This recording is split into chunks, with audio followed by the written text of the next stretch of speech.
What's going on, guys? Welcome back to the channel. I want to talk to you about my Steam Next Fest winners. So each time Steam Next Fest comes around, I like to go out, try all the different demos, just like everybody else does, and then I end up creating a list of winners and losers. This time around, most of the demos I played were in the winner category. It felt like they were well polished and they had a lot to kind of bring to the table. So I want to talk to you guys a little about those because there are so many games out there. It's just so hard to cover each and every one of them. So this video, I'm going to keep short, sweet, to the point.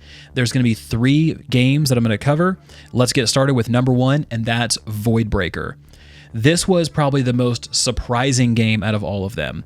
This one was an incredibly well-polished first-person shooter roguelike, and it's from a solo developer and a solo composer. The UI for this game is clean, the gunplay is superb, the movement feels good, the story I like. Everything about this game was checking all the boxes for me, and I was blown away that it was done by a single person, Daniel Stubbington. So you're going to go through the game, you're going to perform runs just like you would in any other roguelite. You're going to kind of pick your path all the way to the boss, and each cleared room will give you a mod for your weapon, which can either slightly or greatly alter its performance. Now in the demo, you start with a handgun, but then eventually you can upgrade that to a submachine gun, and then there will be more weapons down the line. But this game just really ties together all of the good elements of an FPS and then blends it well into a roguelike experience with a story tying it all together. This is just one of those gems that makes you want to check out every solo dev project because you know that there's a lot of passion and effort and energy put into these, and they're not just AAA money grabs. Number 2. Terminal Brigade.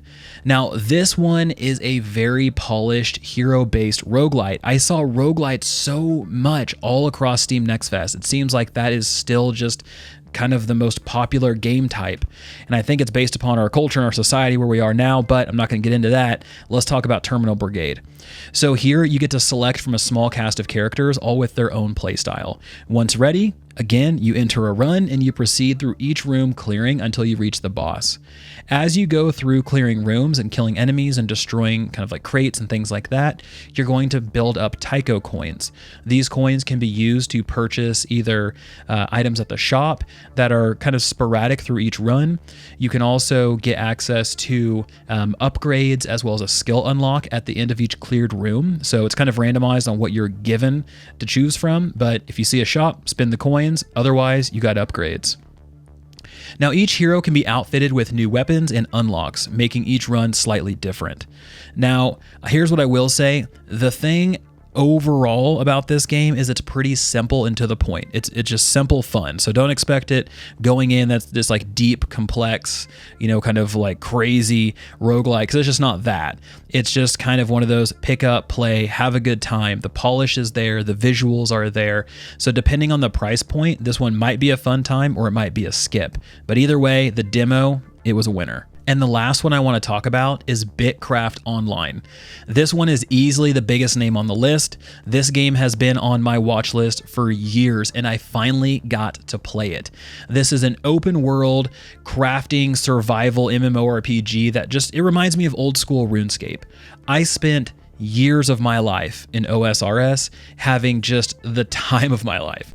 And BitCraft Online is kind of bringing that feeling back, kind of pulling on those nostalgic heartstrings. But the world is large, the combat is simple, but the pure satisfaction of watching your skill numbers go from 1 to 2 to 3 and so on is immensely satisfying. If you're someone who is high octane, I have to always have something going on, there has to constantly be action in my face, this is one you won't enjoy. But if you're someone who likes crafting, who likes making your skills go from 1 to 100, and you like old school RuneScape, this is one that you need to have on your list because it scratches that exact itch. So guys, let me know in the comments below, what were your big Steam Next Fest winners? Which one was the most surprising? Was there one that you've been looking forward to for a long time that you finally got to play? Was there one that you played that was the biggest loser? I want to hear from you guys. Let me know in the comment section below. But as always, this has been Vulkan, and I'll talk to you guys next time.